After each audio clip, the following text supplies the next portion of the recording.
It's Monday morning. It's Monday morning, October 25th, 2021. Um, I know my name. I know the date. Anyway, um, I pulled over here because these fuckers are making me homeless and they're making me. Anyway, I pulled over here to try to put my evidence together so I could try to get the FBI to investigate um, what's happening, like I've been trying to do for a while, for like a long time. I mean, I started with the Las Vegas Metro Police Department, but all they did was basically they forced me into an ambulance and tried to get me to, or they forced me in the ambulance and told me I was being detained for a mandatory 3-day psychological hold. And because I called 911 2 January 25th ago, and I was trying to inform them that there was terrorists who weaponized the building I was staying in at 921 North Las Vegas Boulevard. But I actually called them. I knew I was in jeopardy of being rolled. Uh, but anyway, as soon as I got to, they tortured me in the ambulance, pretending like they were gonna stick me with a needle. Like on the count of, they strapped me to the gurney like I was in a straitjacket and said, "See what happens when you try to escape." And I couldn't move at all. And then they said, "On the count of three, I'm going to poke you with a needle in the finger because we need to draw blood."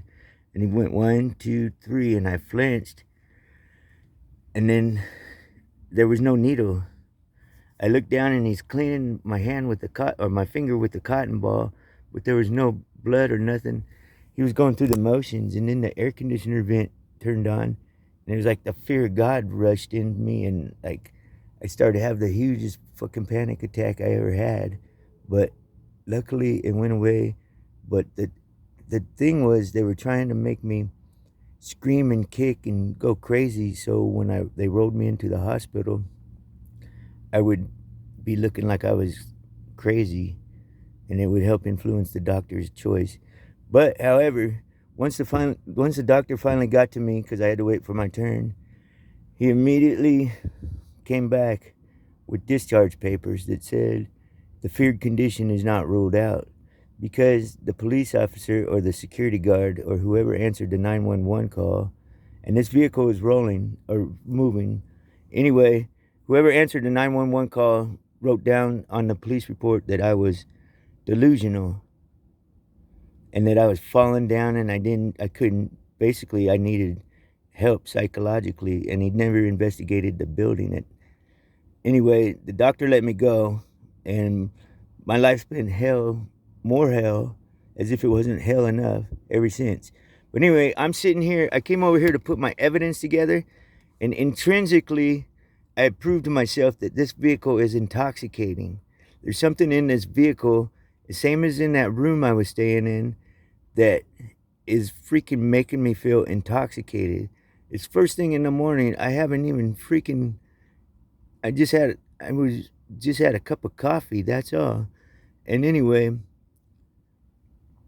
they do this with their machine, their brain machine. Somehow they are fucking with my brain and my DNA, and it's just psychotic. It's fucking gross. It's like practicing medical medicine without a medical license, and they don't have malpractice insurance, so I can't sue them because I didn't consent.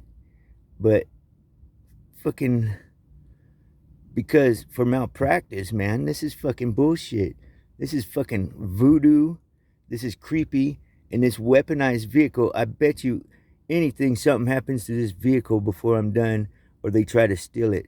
Mark my words. If not, then they're trying to fabricate a story that does that. So the guy that fucking followed me from California to Vegas, or fucking premeditated my Vegas stay by stealing my car as soon as I got here, but he stole the keys in California. I mean, the same guy that was fucking with me in California is the same guy that's fucking with me here. And he's trying to fabricate a story where he gets off scot-free and I'd get fucking screwed over because they also went to Santa Barbara about 6 years ago and fucking goddamn harassed my daughter, and she ended up with a fucking picking on police brutality fucking charge because they put their dicks in her face, and they were harassing her while she was waiting for a ride because she didn't want to drink and drive. And the ride showed up and she wasn't there because she got hogtied and thrown in the back of the car for fucking slapping the dick out of her face. I don't care if you're a cop or not. You don't go around putting your dicks in people's faces when no one's looking. And that's what they did to my daughter. And I fucking was scared because, anyway, she got police brutality or some shit like that. And it was fucking bullshit. And I just found out that these fuckers might be involved. And I don't know. But I gotta find out as soon as I get them off my ass, because they keep talking about murdering my daughter. I'm fucking dizzy right now. This vehicle is fucking making me dizzy. Like, you gotta escape out of the fucking vehicle just so you don't pass out. They're fucking with my health. It's like, how can you not feel like someone's trying to murder you if you feel like you're gonna pass out? Because they're fucking with your DNA and your equilibrium inside a vehicle that fucking was fucking modified as a weapon. It's a weaponized vehicle, just like the weaponized buildings I've been staying in. It's bullshit.